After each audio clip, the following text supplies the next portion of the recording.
वंदे तद्गुणलब्धये श्रीवर्धमानमाध्याय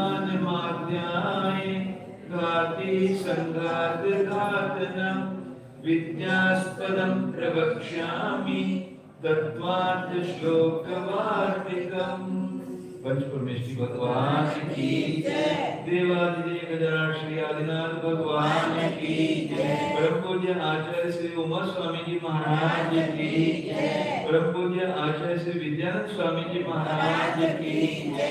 परम पूज्य आचार्य श्री शांति सागर जी महाराज की जय। परम पूज्य आचार्य श्री सन्मति सागर जी महाराज की जय। परम पूज्य आचार्य श्री अभिनंदन सागर जी महाराज की जय। परम पूज्य आचार्य गुरुदेव सुंदर सागर जी महाराज की जय। गुरुदेव समंत वरद स्वामी की जय।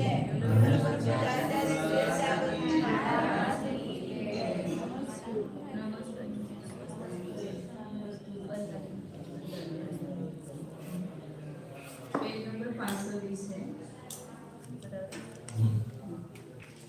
प्रकरण चल रहा था कि बौद्ध जो है वस्तु को निरूप मानते हैं, रूप रहित मानते हैं और शब्द का अर्थ अभाव मानते हैं, तुच्छ अभाव। तो उसके ऊपर ये चल रहा था कि सुख निराधिक वस्तु जैसे वास्तविक है, उसमें कोई बाधक प्रमाण नहीं है। ऐसे ही जो शब्द के वाच्यभूत अर्थ है उसमें भी बाधक प्रमाण न होने के कारण वो भी वास्तविक होना चाहिए, ऐसा वो उद्धव कह रहे थे। रामने सुख निराधिक का उदाहरण हमने दिया था। तो आप जैसे सुख निराधिक का आरोप जो है वो मानते हो स्पष्ट प्रतिभास ऐसे, और अभाव जो है शब्द का अर्थ वो भी सही है, ऐसा उनका कहना था। उसका निराकरण किया, क्योंकि अभाव सर्वथा अभाव रूप नहीं होता है, अभाव अन्य सद्भाव रूप होता है। कभी भी अभाव सर्वथा अभाव नहीं होता है। किसी एक का अभाव मतलब दूसरे का सद्भाव होता है। तो इसके ऊपर पुनः वह अपना पक्ष रखता है। ननु तुच्छाभावस्य अशब्दार्थत्वे कथं प्रतिषेध नाम निर्विषय प्रसंगात् इति चेत् न वस्तु स्वभावस्य भावस्य विधानादेव तुच्छ स्वभावस्य तस्य प्रतिषेध सिद्धेः क्वचित् अनेकांत विधानात् सर्वथा एकांत प्रतिषेध सिद्धिवत्।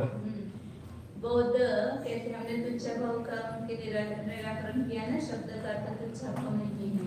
तो उस पर वो कह रहा है कि यदि तुच्छ भाव को शब्दार्थपना नहीं मानोगे, शब्द का अर्थ नहीं होगा तुच्छ भाव। तुच्छ भाव मतलब सर्वथा भाव, कोई भी वस्तु ही नहीं, तुच्छ भाव। जैसे अपन कहते कि अंधकार का अभाव या कोई घट का अभाव, तो कोई सद्भाव वस्तु है तो उसका अपन ने अभाव किया, किसी एक जगह है तो दूसरी जगह नहीं है, इस अपेक्षा से अभाव हुआ। लेकिन यहाँ सर्वथा अभाव को ही वो तुच्छ भाव कहता है, वो ही शब्द का अर्थ मानता है। तो उसका निराकरण करने पर वो बौद्ध अपना पक्ष रखता है कि यदि तुच्छ भाव शब्द का अर्थ नहीं होगा तो उसका प्रतिषेध भी आप कैसे करोगे? जैसे घट है तो घट का अभाव करते हो ना, ऐसे तुच्छ अभाव होगा तो तुच्छ भाव का अभाव करोगे। हमारे ऊपर ही मतलब बोलते हैं उल्टी ये करता है। हाँ, मतलब हमने जो कहा है ना कि जैसे जीव शब्द है तो जीव शब्द का कोई बाह्य अर्थ होता है, और जो होता है पदार्थ उसी का निषेध किया जाता है, जो है नहीं उसका अभाव नहीं कहा जाता है। तो इसलिए वो भी कह रहे हैं यदि आप तुच्छाभाव नहीं मानेंगे तो उसका अभाव भी कैसे करोगे? तुच्छाभावस्य अशब्दार्थत्वे, यदि तुच्छाभाव जो है वो शब्द का अर्थ नहीं है तो उसका निषेध भी कैसे करोगे? क्योंकि निषेध का भी कोई विषय होना चाहिए ना, निर्विषय प्रसंग। यदि तुच्छाभाव नहीं मानेंगे तो उसका कोई विषय नहीं रहेगा, अभाव का निर्विषय प्रसंग आएगा, विषय के अभाव का प्रसंग आएगा। ऐसा यदि चेत ऐसा यदि बौद्ध कहता है तो आचार्य कहते हैं वस्तु स्वभावस्य अभावस्य विधानादेव तुच्छ स्वभावस्य तस्य प्रतिषेध सिद्धेः। वस्तु स्वभाव रूप जो अभाव है भी वस्तु का स्वभाव है। अभाव क्या है? वस्तु का स्वभाव है। तो उस अभाव का यदि विधान करेंगे, किस अपेक्षा से अभाव है कि इस द्रव्य इस क्षेत्र इस काल रूप से नहीं है, सर्वथा नहीं, ऐसी वस्तु ही नहीं है ना जगत में। सर्वथा ही अभाव हो, ऐसी कोई वस्तु ही नहीं है। किसी एक द्रव्य क्षेत्र काल भाव रूप से है तो दूसरे क्षेत्र काल भाव रूप से नहीं है, इस रूप से ही अभाव है ना। तो ये वास्तविक अभाव है, ये वस्तु का स्वभाव है।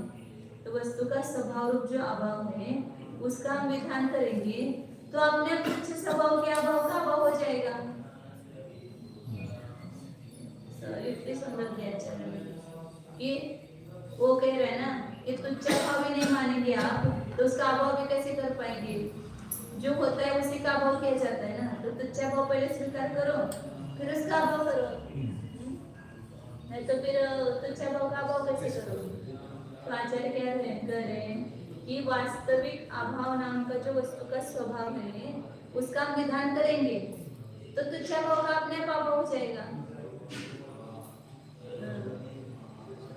तुच्छ स्वभाव से तस्य प्रतिषेध सिद्ध है, क्योंकि क्वचित उसी के लिए दृष्टांत दे रहे हैं कि अनेकांत का विधान करने से ही सर्वथा एकांत का प्रतिषेध होता है।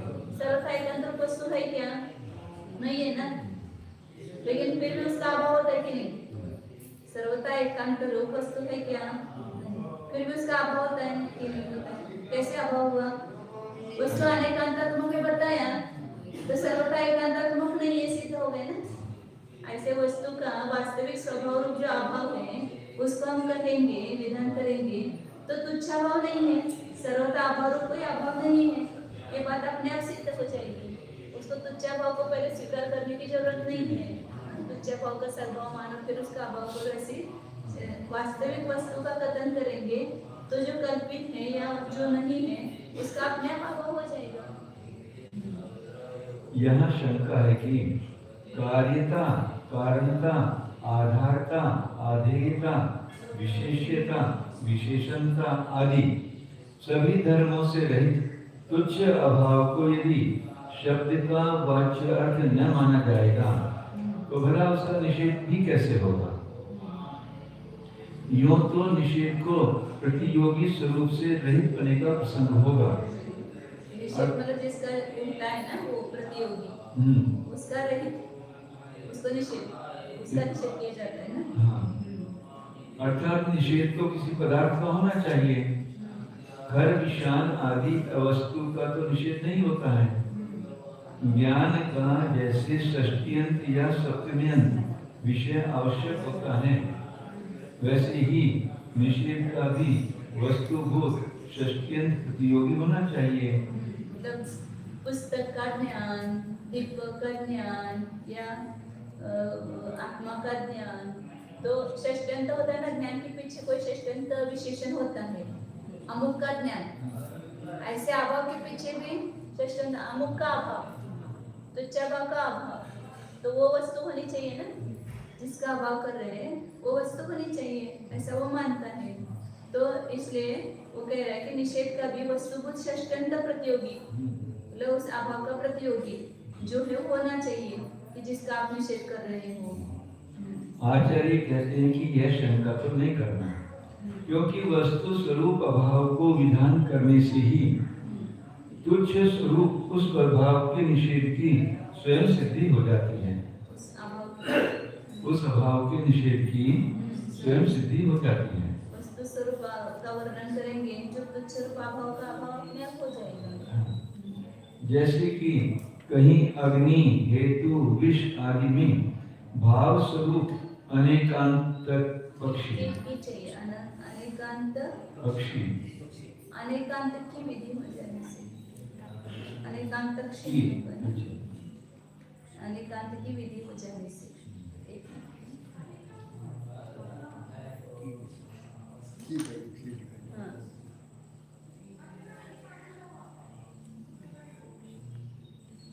अनेकांत की विधि हो जाने से सभी प्रकार एकांतों के निषेध की सिद्धि हो जाती है। हम चलाकर सर्वथा एकांत या तुच्छ अभाव को स्थित करके उन्हें उसका निषेध नहीं करते हैं। फिर तो सिद्ध ही हो जाएगा ना। हाँ, पहले सर्वथा एकांत या अभाव यदि सिद्ध करेंगे तो वास्तविक सिद्ध हो जाएगा फिर। है ही नहीं तो। यो तो व्याघात दोष होता है। हाँ, भावात्मक अनेक धर्म वाले पदार्थ संसार में प्रसिद्ध हो रहे हैं, अथवा वस्तुभूत नास्तिक धर्म से युक्त पदार्थ प्रतिभास रहे हैं।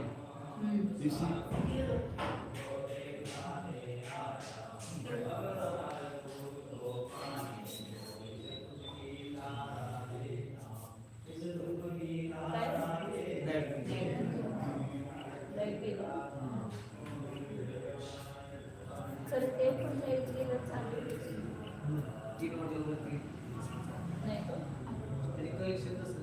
नाही त्याचं ते पटकन ते चालू। हाँ, भावात्मक अनेक धर्म वाले पदार्थ संसार में प्रसिद्ध हो रहे हैं, अथवा वस्तुभूत नास्तिक धर्म से युक्त पदार्थ प्रतिभास हो रहे हैं। इसी कारण सर्वथा एकांत और तुच्छ अभाव प्रतीत ही नहीं हो पाते हैं, तथा तस्य मुख्य प्रतिषेध न स्यात् इति चेत् न किंचित अनिष्टम्। नहि सर्वस्य मुख्येन एव प्रतिषेधेन भवितव्यम् गौनेन वा इति नियमः अस्ति, यथा प्रतीतः यो प्रतीतस्य उपगमात्। तो बौद्ध कह रहा है यदि आप ऐसा अभाव कहोगे कि वस्तु के स्वभाव अभाव का विधान करने से तुच्छ अभाव का अभाव सिद्ध हो जाएगा, तो तुच्छ अभाव की प्रसिद्धि हो जाएगी, तो वो कौन निषेध हो जाएगा? फिर मुख्य निषेध नहीं होगा। तथा तस्य मुख्य प्रतिषेध न स्यात्, तुच्छ अभाव का मुख्य प्रतिषेध नहीं होगा। उसको स्वीकार करके आप उसका निषेध नहीं कर रहे ना, तो वास्तविक अभाव का विधान करने से उसका अभाव हो जाएगा, तो वो गौण हो गया अभाव, मुख्य अभाव नहीं हुआ। कोई वस्तु होती है तो उसका अभाव करेंगे तो वो मुख्य अभाव होगा, घट है और घट का अभाव करेंगे तो वो मुख्य अभाव होगा। जो है ही नहीं उसका अभाव कर रहे तो गौण अभाव हो गया, तो मुख्य प्रतिषेध नहीं होगा फिर उसका। ऐसा कहते हैं तो आचार्य करेगी न किंचित अनिष्टम, इसमें कोई अनिष्ट नहीं है। गौण अभाव हो या मुख्य अभाव हो, उसमें क्या है, कोई भी दिक्कत नहीं, कोई भी आपत्ति नहीं है। नहीं सर्वस्य मुख्य प्रतिषेध भवितव्य, सब जगह मुख्य रूप से प्रतिषेध होना चाहिए ऐसा कुछ नियम नहीं है, या गौण रूप से होना चाहिए ऐसा भी नियम नहीं है।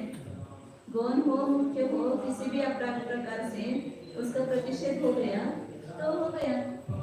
यथा प्रतीतस्य उपगमात्, जैसा प्रतीति में आ रहा है वैसा स्वीकार किया गया है, इसलिए कहीं पर मुख्य अभाव होता है, कहीं पर गौण अभाव होता है।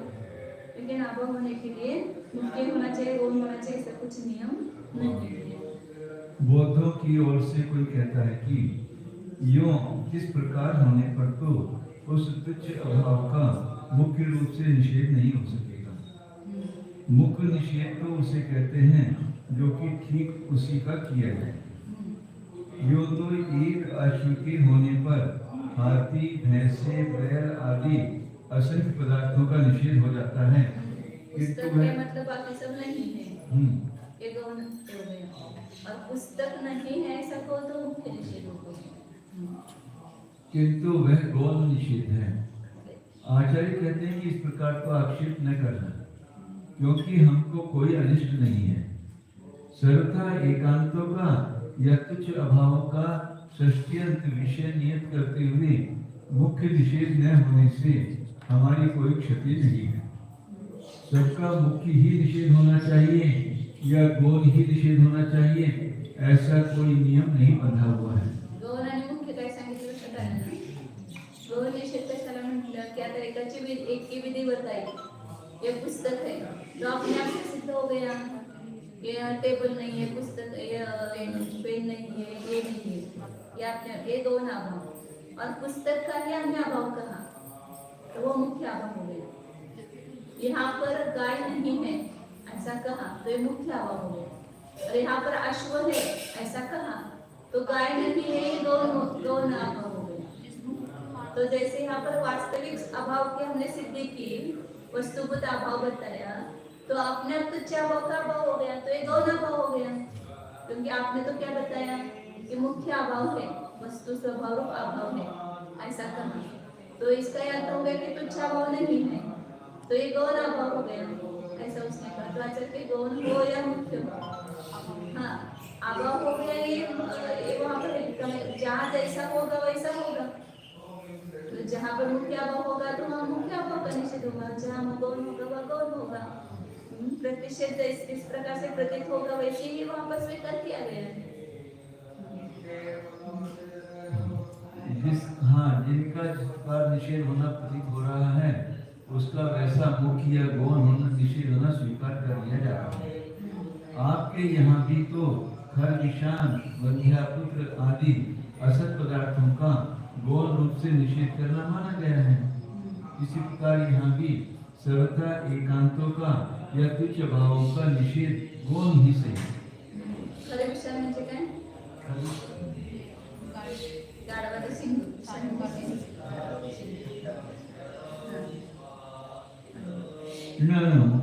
गौणयापि प्रतिषेधे तुच्छ अभावस्य शब्दार्थत्व सिद्धिः गम्यमानस्य शब्दार्थत्वादि विरोधात् शब्दार्थत्व अविरोधात् तथा एकांतवत् इति चेत् न तस्य अगम्यमानत्वात् तद्वत्। बौद्ध कह रहे हैं शंकर कि गौण्य पे प्रतिषेधे तुच्छा भाव से, आपने बोले तुच्छा भाव का गौण निषेध कर दिया, तो भी शब्दार्थत्व सिद्धि, तुच्छा भाव ये शब्द का अर्थ है। उनका कहना क्या, वो क्या है, सीधा सीधा शब्द का अर्थ नहीं बताते हैं। तो कोई भी शब्द अर्थ का कथन नहीं करता है, वो तुच्छा भाव का कथन करता है, ऐसा मानते हैं बौद्ध। अन्य को शब्द का अर्थ क्या मानते हैं? अन्य को अगो व्यावृत्ति, गो कहा तो गो से गाय शब्द अर्थ नहीं होता है, अगो व्यावृत्ति अर्थ होता है। गो का अर्थ, गो कहा उसका अर्थ क्या होगा? गाय वाच्य नहीं बनेगा वो शब्द का, अगो व्यावृत्ति, हाँ ऐसा उल्टा रास्ता है, सीधा रास्ता।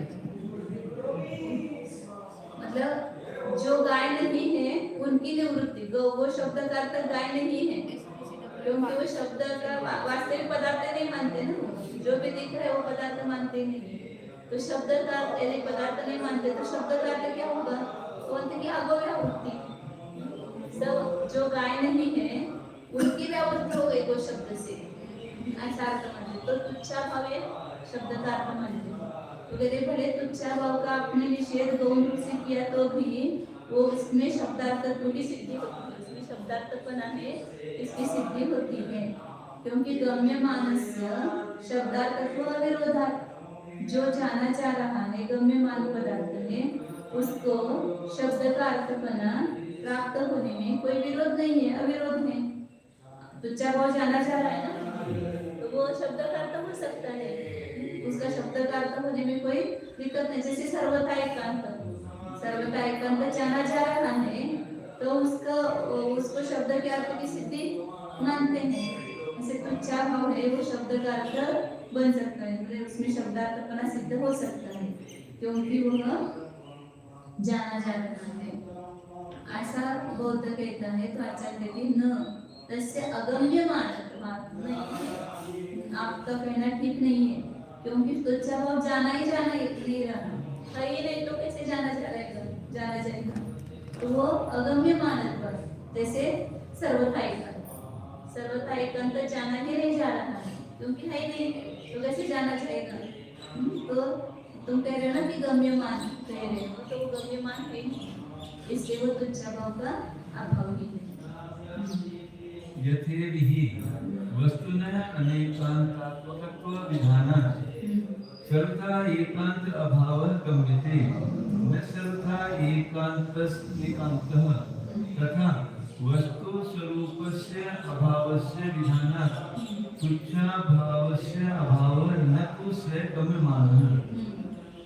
वो सीधा नहीं जाना चाहता है। जिस प्रकार वस्तु के अनेकांतत्व का विधान करने से, मतलब वस्तु अनेकांत स्वरूप ऐसा बताने से क्या हो जाता है कि सर्वथा एकांत का अभाव सिद्ध हो जाता है, जाना जाता है। सर्वथा वस्तु में कोई सर्वथा एकांत जाना जाता है क्या? है नहीं तो कैसे जाना जाएगा? हम बताएंगे कि वस्तु नित्यात्मक है, एकांतात्मक है, ऐसा जान जब बताते हैं तो ये सर्वथा नित्य रूप नहीं है, ये बात सिद्ध होती है। सर्वथा नित्य रूप नहीं, ये बात सिद्ध होती है। मतलब सर्वथा एकांत कैसे जाना गया? अनेकांत का विधान करने से। अनेकांत के विधान से सर्वथा एकांत का अभाव जाना जाता है। उसी प्रकार सर्वथा एकांत नहीं जाना जाता है, अनेकांत का विधान करने से सर्वथा एकांत जाना जाता है, सर्वथा एकांत का अभाव जाना जाता है। उसी प्रकार वस्तु स्वरूप जो अभाव है, वस्तु का अभाव स्वभाव है ना, जो परद्रव्य क्षेत्र का अभाव उससे नहीं है, वही वस्तु स्वरूप अभाव है या प्रागभाव प्रथम अभाव ये वस्तु स्वरूप है। तो उस अभाव का विधान करने से ही तुच्छाभाव का अभाव जाना जाता है। तुच्छाभाव का अभाव डायरेक्ट नहीं जाना जाता है। न तो गम स गम्यमान, वो वास्तविक वो स्वयं गम्यमान नहीं है। तुच्छाभाव का तुच्छाभाव स्वयं गम्यमान नहीं है। सर्वथा जो वस्तु स्वभाव रूप जो अभाव है उसका विधान करने से ही तुच्छाभाव का अभाव जाना जाता है। ऐसा आचार्य कह रहे कि स्वयं वो तुच्छाभाव गम्यमान नहीं है।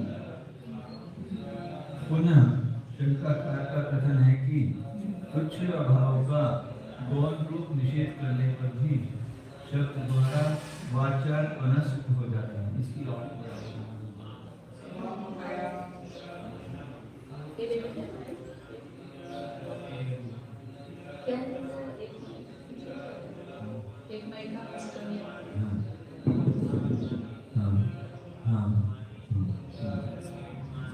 पुनः शंकाकार का कथन है कि तुच्छ अभाव का गौण रूप निषेध करने पर भी तुच्छ अभाव का गौण रूप निषेध करने पर भी शब्द द्वारा वाच्यार्थपना सिद्ध हो जाता है, क्योंकि शब्द के द्वारा कंठोक्त कहे गए उच्च मान पदार्थ के समान शब्द से यों ही जान लिए गए गम्यमान पदार्थ को भी शब्द का वाच्यार्थपन प्राप्त होने का कोई निरोध नहीं है।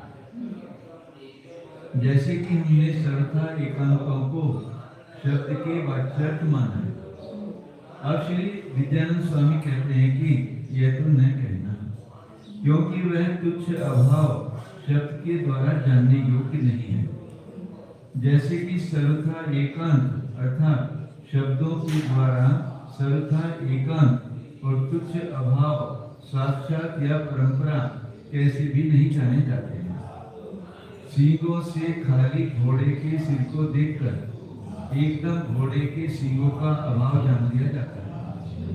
घोड़े के सींगों के जानने के लिए अवसर ही नहीं मिल पाता।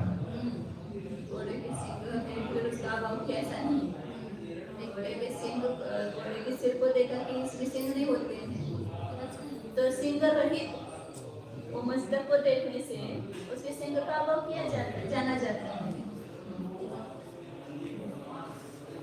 जिस ही प्रकार वस्तु के अनेक धर्म स्वरूपपन का विधान करने से ही उसी समय सर्वथा एकांतों का अभाव जान लिया जाता है, सर्वथा एकांत नहीं जाने जाते हैं। इसी प्रकार वस्तु स्वरूप अभाव की विधि होने से तुच्छ स्वरूप अभाव का अभाव एकदम जान लिया जाता है, किंतु वह तुच्छ अभाव तो कैसे भी नहीं जाना जाता है। प्रमेय धर्म जिसमें रहेगा वह जाना जाएगा। तुच्छ अभाव ज्ञान का विषय नहीं है, तो तुच्छ अभाव का अभाव दूसरे अभाव से जान लिया जाता है। मतलब पहले तुच्छ अभाव हो और फिर उसका निषेध किया, ऐसा नहीं। तुच्छ अभाव में सर्वथा अभाव जो है ही नहीं। तुच्छ अभाव तो सर्वथा एकांत के समान प्रमेयत्व धर्म से रीता है। प्रमेयत्व धर्म जिसमें रहेगा वो जाना जाएगा। जो सद्भाव वस्तु होगी उसी में तो प्रमेयत्व धर्म रहेगा ना, जो है ही नहीं उसमें प्रमेयत्व धर्म कैसे रहेगा। गधे का सिंह उसमें प्रमेयत्व धर्म है क्या? गधे का सिंह ही नहीं है तो उसमें प्रमेयत्व धर्म कैसे रहेगा? तो सिंह रही तो सिर को देख कर हम उसके अभाव को जानते हैं। भला वह परंपरा से भी कैसे जाना जा सकता है? ननु तुच्छा अभावस्य अभावगतो तस्य गतिः अवश्यं भाविनी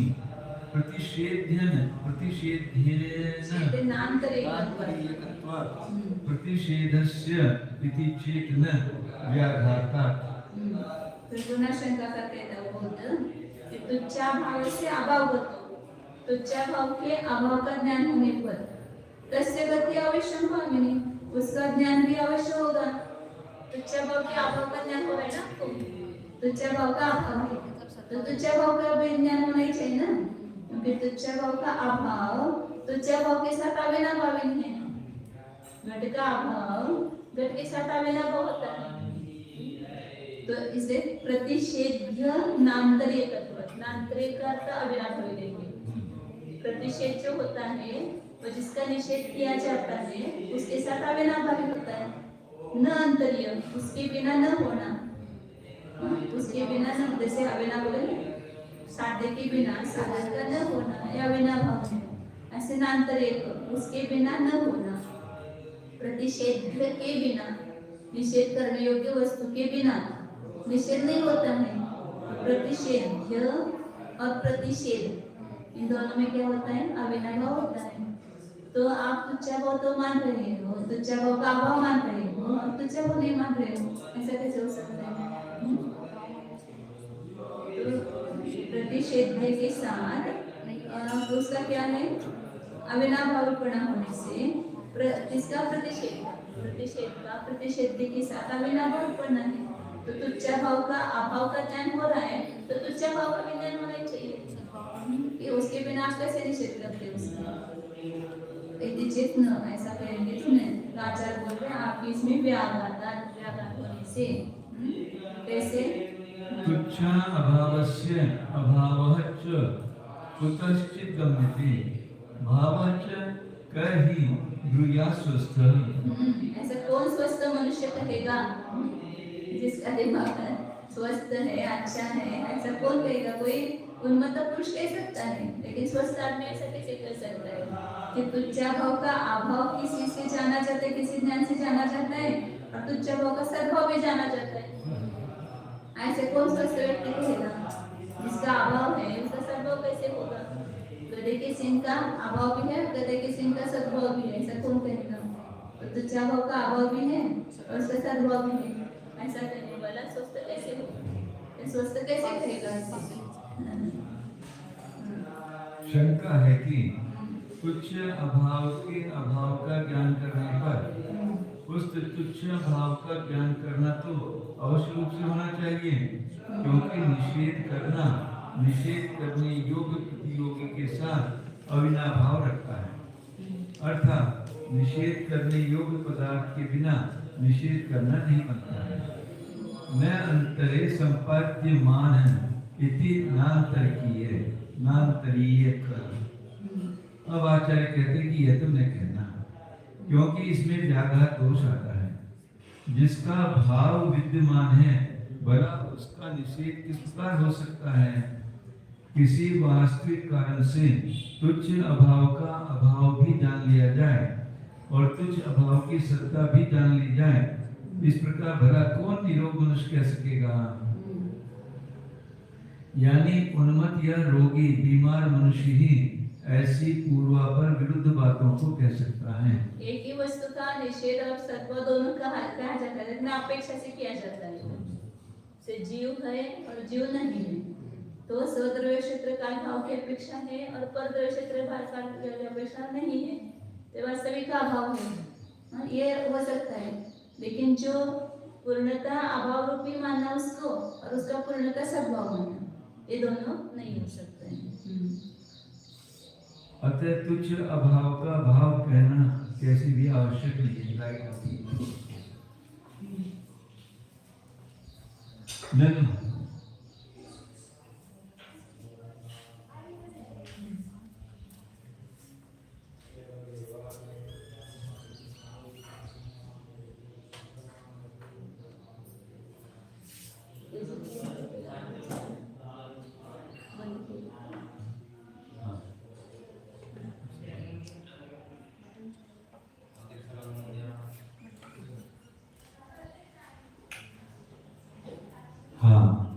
ननु वस्तुरूपस्य अभावस्य विधानात् तुच्छाभावस्य अभावगतिः तद्गतिः तस्य गतिः ततः न व्याघात नाम यतः एव हि तस्य अभावगतिः ततः एव भावस्यापि गतौ व्याघातः न अन्यथा इति चेत् न सामस्त्येन तस्य अभावगतो पुनः भावगतेः व्याहते अवस्थानात्। वो शंका कर पुनः आचार्यों के ऊपर आचार्य ने कहा ना कि दोनों एक कैसे कह सकता है, स्वस्थ कैसे कह सकता है, अभाव भी कहा और उसका सद्भाव भी कहे, तो उसके ऊपर वह अपना पक्ष रखता है कि वस्तु रूप से अभाव से विधान, वस्तु स्वरूप जो अभाव है, जो वस्तु का स्वभाव जो अभाव है, उसका विधान करने से तुच्छाभाव के अभाव का ज्ञान होता है। तुच्छाभाव के अभाव का ज्ञान होता है और तुच्छाभाव के अभाव का ज्ञान होने से तस्य गति, उस तुच्छाभाव का ज्ञान होता है। तुच्छाभाव का अभाव का ज्ञान होने से तुच्छाभाव का ज्ञान होता है, इसलिए व्याघात नहीं आएगा कुछ भी, तो न व्याघात, क्योंकि पहले हमने वास्तविक अभाव के विधान से तुच्छाभाव का अभाव जान लिया, तुच्छाभाव के अभाव से तुच्छाभाव को जान लिया, तो इसलिए कोई व्याघात नहीं है। यत एव हि, क्योंकि तस्य अभावगति, जिससे उसके अभाव का ज्ञान होता है, उससे उसके सद्भाव का भी ज्ञान होने पर व्याघात होगा, न अन्यथा अन्य प्रकार से व्याघात नहीं होगा। जिससे उसके अभाव की गति होगी उसी से उसका भाव मानेंगे वो कोई ना, तो व्याघात होगा, अन्यथा व्याघात नहीं होगा। हमने कैसे जाना है, वस्तु स्वरूप जो अभाव है उसके विधान से तुच्छाभाव का अभाव जानना है और उस पर से तुच्छाभाव का सद्भाव जानना है, उसके अभाव से उसके सद्भाव को जानना है। वस्तु स्वरूप के अभाव के विधान से तुच्छाभाव का अभाव भी जाने, तुच्छाभाव का सद्भाव भी जाने, तो व्याघात आएगा। एक से ही जिससे उसका अभाव जाना जा रहा है उसी से उसका सद्भाव भी जाना जाएगा, तो व्याघात दोष आएगा। उसका कहना है बौद्ध का, हमने व्याघात दोष दिखा है ना, वो कैसा कहना है कि वस्तु स्वरूप के अभाव का ज्ञान होने से हमने तुच्छाभाव का अभाव जान लिया और फिर तुच्छाभाव का अभाव जानने से फिर तुच्छाभाव का सद्भाव जान लिया। वस्तु स्वरूप के अभाव के जानने से हमने उसका सद्भाव नहीं जाना, तुच्छाभाव का सद्भाव नहीं जाना, तो जिससे अभाव को जाना है उससे सद्भाव को जानते तो व्याघात आता है। लेकिन हमने अभाव जाना है वस्तु स्वरूप के अभाव के विधान से और फिर उसके द्वारा उसके सद्भाव को जाना, इससे व्याघात नहीं आता है। ऐसा वो कहता है न अन्यथा, लेकिन चेत ऐसा कहने पर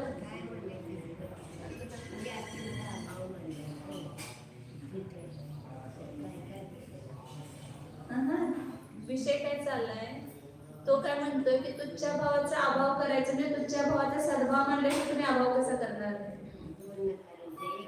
होतोय, नाही कुठल्या पण वस्तूचा अभाव त्याचा सद्भाव स्वीकारल्यावरच होतोय। तर तुच्छा भावाचा तुम्ही अभाव करताय तर पहिला सद्भाव स्वीकार करायला पाहिजे का नको? तुच्छा भावाचा सद्भाव स्वीकार केला तर त्याचा अभाव होणार, तर त्याचा निषेध केला आचार्य पहिल्यांदा। तुच्छा भावाचा अभाव आम्ही वास्तविक जो अभाव आहे त्याच्या सद्भावावरून त्याच्या विधानावरून जाणतो, त्याच्यासाठी तुच्छा भावाचा सद्भाव जाण्याची गरज नाही।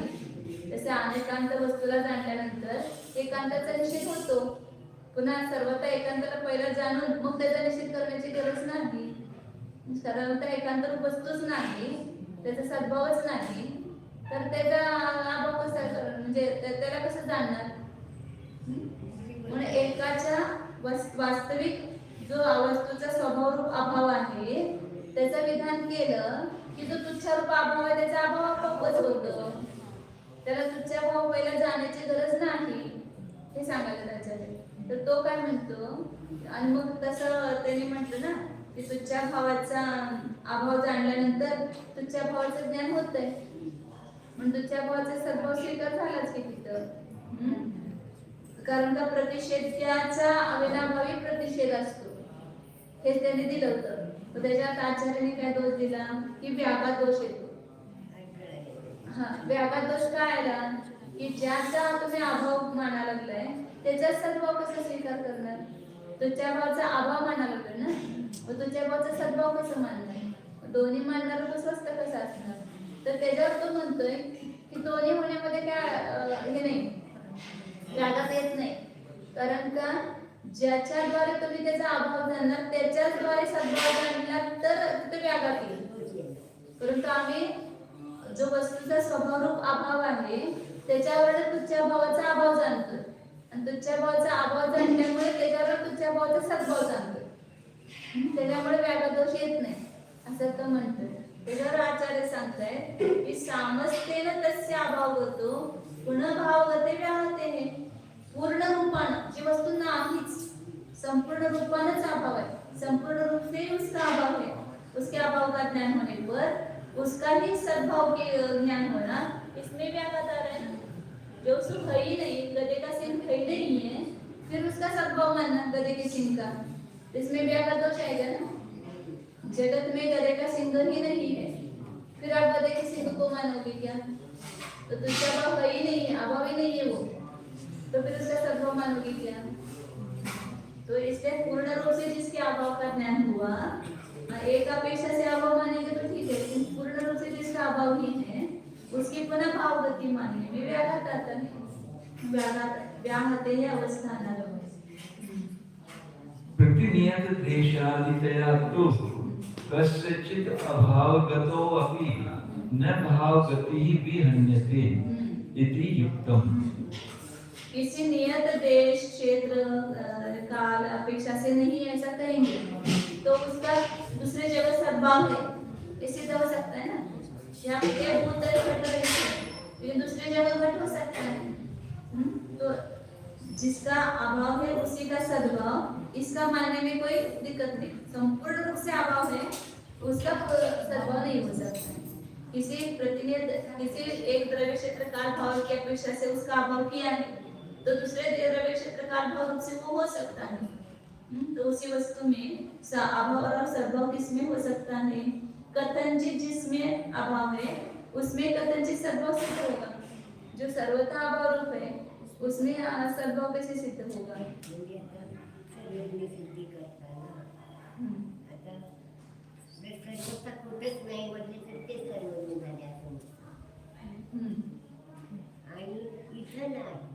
परंतु देशांतरामध्ये अधिक म्हटलं तर त्या लेखांसाठी शरीरात असं म्हणजे इथं करायचं. तुच्छा अभाव वस्तु ही नहीं है तो उसका अभाव क्या करना? उसके दोनों ही होंगे, अभाव सद्भाव. तो वस्तु हो, ज्ञान का विषय हो, यहाँ नहीं है दूसरी जगह है, उसका तो अभाव सद्भाव कह सकते हैं. जो वस्तु ही नहीं है तो उसका अभाव कैसे कहेंगे? उसका सद्भाव कैसे करेंगे? सद्भाव कैसे कहेंगे? मुख्य बात ये है. तुच्छा भाव है ही नहीं है, हाँ. वस्तु रूपी नहीं है, हाँ. तो उसका सद्भाव कैसे मानेंगे? हो गए भाव गति भी अन्य बोध. अब बोध अपने मत का उदाहरण कर कहते हैं कि वस्तु स्वरूप अभाव के विधान करने से ही तुच्छ अभाव की ज्ञप्ति हो जाती है. यह तो आपने भी माना है, किंतु उस तुच्छ अभाव की अभाव गति से उस तुच्छ अभाव की ज्ञप्ति हो जाएगी. इस कारण कोई व्याघात दोष की संभावना नहीं है. हाँ, जिस ही स्वरूप से उस तुच्छ अभाव की ज्ञप्ति होगी और उसी स्वरूप से तुच्छ भाव की ज्ञप्ति मानी जाती, तब तो व्याघात दोष हो सकता था. अन्य प्रकार से मानने पर तो व्याघात नहीं होता है. ग्रंथकार कहते हैं कि यह तो नहीं कहना, क्योंकि संपूर्ण रूप से जब तुच्छ अभाव के अभाव का ज्ञान कर लिया है तो फिर तुच्छ अभाव के भाव की ज्ञप्ति करने से व्याघात दोष होना तदवस्थ रहता है. हाँ, नियत कर दिए गए प्रत्येक देश काल अवस्था में ठहरने पर से तो किसी के अभाव की ज्ञप्ति हो जाने पर भी पुनः अन्य देश, अन्य काल और अन्य अवस्थाओं में उसके भाव का ज्ञान कर लेने में व्याघात नहीं आता है. यह युक्त है. भावार्थ, विवक्षित घट का किसी समय अन्य स्थानों में अभाव जानने पर भी कुलाल के घर में उसका भाव भी जान लिया जाता है, क्योंकि घट का संपूर्ण देश काल और अवस्थाओं की अपेक्षा से अभाव नहीं हो रहा है। कहीं कभी किसी अवस्था में घट है, अन्यथा अन्य अवस्था में नहीं है। यह व्याघात की संभावना नहीं, क्योंकि तुच्छ अभावों का तो सर्वदा सर्वत्र सभी प्रकारों से भाव हो रहा है। अतः उसका भाव जानने में व्याघात दोष अवश्य लागू होगा, सो समझ रखना।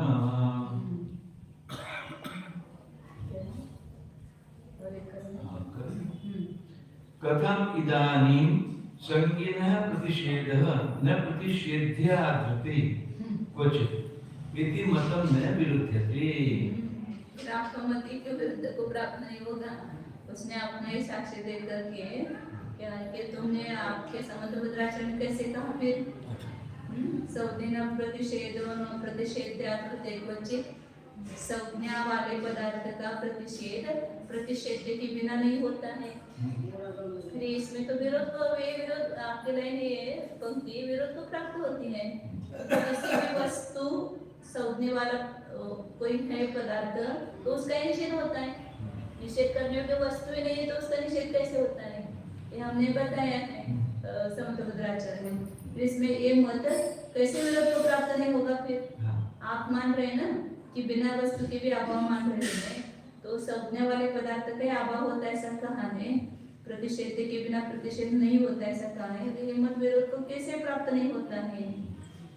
तुच्छाभावस्य प्रतिषेध्यस्य अभावे अपि प्रतिषेध सिद्धेः, अन्यथा तस्य शब्दार्थता तद आपत्तेः इति चेत् न संज्ञिनः सम्यक् ज्ञानवतः प्रतिषेध्याधृते न क्वचित् अन्तर्बहिः वा प्रतिषेधे इति व्याख्यानात् तद अविरोधात्। बहुत अच्छा ये अर्थ कभी नहीं जाना था नहीं। ये संज्ञा प्रतिषेध होना ऐसा ही अर्थ करते थे, वो जैसा कर रहे हैं ना ऐसे हम भी अर्थ करते थे, लेकिन आचार्य ने अर्थ कैसे किया थे उसका कि वो क्या कहता है कि तुच्छा भावस्य प्रतिषेध्यस्य अभावेपि। तुच्छा भाव जो है वो प्रतिषेध करने योग्य उसका अभाव होने पर भी प्रतिषेध सिद्ध है, प्रतिषेध की सिद्धि होती है। अन्यथा तस्य शब्दार्थ आपत्ति है, नहीं तो क्या हो जाएगा, उसको शब्दार्थ करने की प्राप्ति होगी, ऐसा वो कहता है। तो मतलब वो प्रतिषेध्य ऐसा है तुच्छा भाव, इसलिए उसका अभाव किया जाता है। नहीं तो फिर उसमें शब्दार्थ पढ़ने की प्राप्ति हो जाएगी, शब्द तुच्छा उसका अभाव नहीं कहेंगे तो आचार्य कह रहे कि ऐसा नहीं है। यहाँ पर संज्ञा का अर्थ संज्ञा वाला ऐसा अर्थ नहीं करना, सम्यक ज्ञान होता तो जो सम्यक ज्ञान से युक्त पदार्थ है, तो जो सम्यक ज्ञान का विषयभूत पदार्थ है उसी का निषेध किया जाता है। सम्यक ज्ञान होता प्रतिषेध्याधृते, सम्यक ज्ञान का जो विषयभूत पदार्थ है, सम्यक ज्ञान का जो विषय रूप पदार्थ है वही प्रतिषेध्य निषेध करने योग्य है। उसके बिना कहीं पर भी अंतरंग में और बहिरंग में या मुख्य गौण रूप से प्रतिषेध नहीं होता है, ऐसा व्याख्यान किया है। इसलिए कोई विरोध नहीं आता है, इस पंक्ति में कोई विरोध नहीं है। जो सर्वथा कौन से प्रतिषेध के बिना प्रतिषेध नहीं होता है कि जो सम्यक ज्ञान का विषय होना चाहिए, जो निषेध करने योग्य पदार्थ है वो सम्यक ज्ञान का विषय होना चाहिए। वो सम्यक ज्ञान का विषय नहीं है तो उसका उसको क्या निषेध मानेंगे। बहुत अच्छा अगले पैराग्राफ में इसका खुलासा है। किसी का प्रश्न है कि आप जैन यह बताओ कि श्री समतभद्र आचार्य ने आपकी मीमांसा में कहा है कि प्रतिषेध करने योग्य पदार्थ के बिना संज्ञा वाले का कहीं भी निषेध नहीं होता है।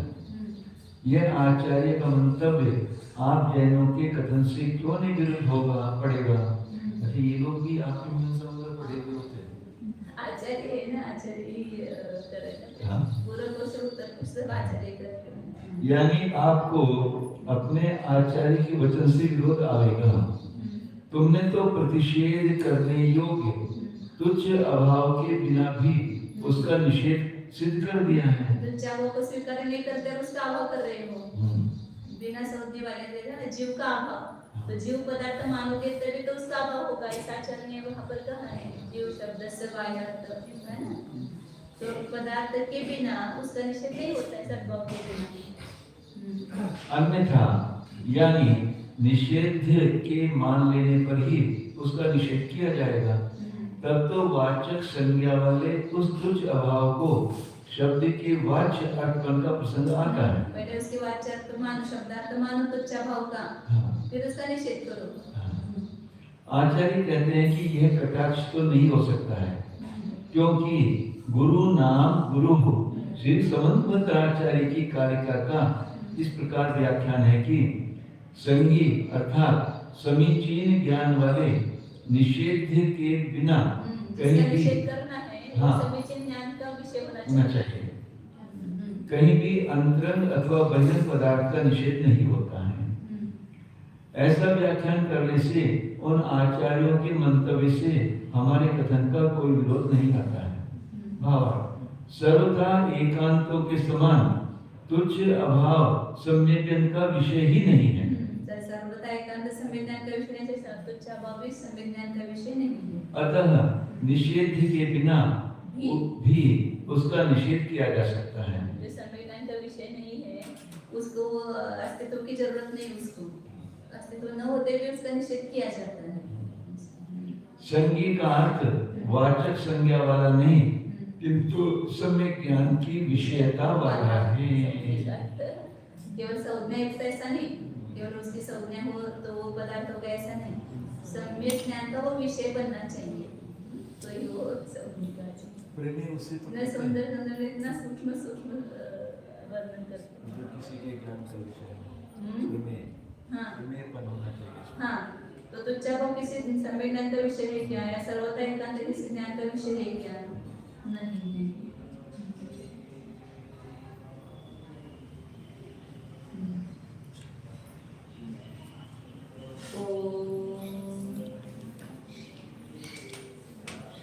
जाना, हाँ जानिए यह मैं प्रतीति करो अंतर में, यह मैं मतलब शरीर वाला नहीं, कर्म नो कर्म वाला नहीं, यह मैं कर्म नो कर्म भाव कर्म से भिन्न जो शुद्ध जीव है, यह मैं ज्ञान दर्शन स्वरूप हूँ, उपयोग लक्षण वाला हूँ, उपयोगमय हूँ।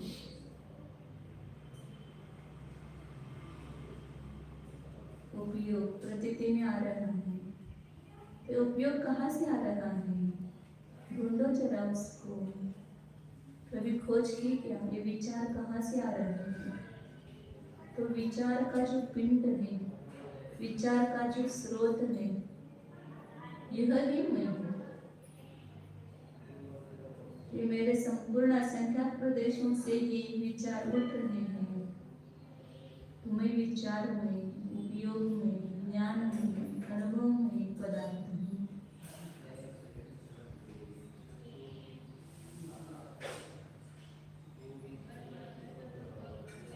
तो अपने को ज्ञान में अनुभव करो, यह ज्ञान वस्तु है।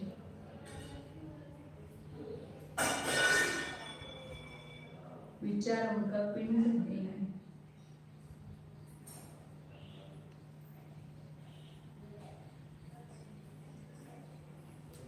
विचार मतलब यह विकल्प ज्ञान नहीं, राग विषुक्त ज्ञान नहीं, उपयोग को ही विचार कहते हैं। ज्ञान उपयोग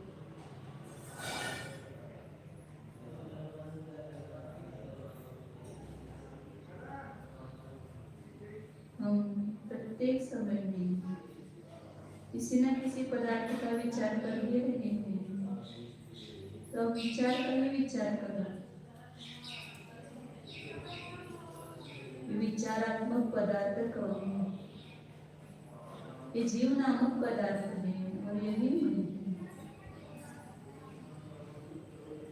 ज्ञान के अलावा जो कुछ है वो मैं नहीं।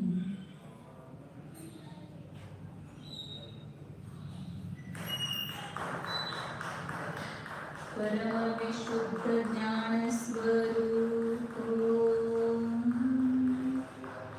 सर्व विशुद्ध ज्ञान स्वरूप भावात्मक स्वरूप स्वरूप चतुष्टय स्वरूप परचतुष्टय रहित स्वरूप शुद्ध एको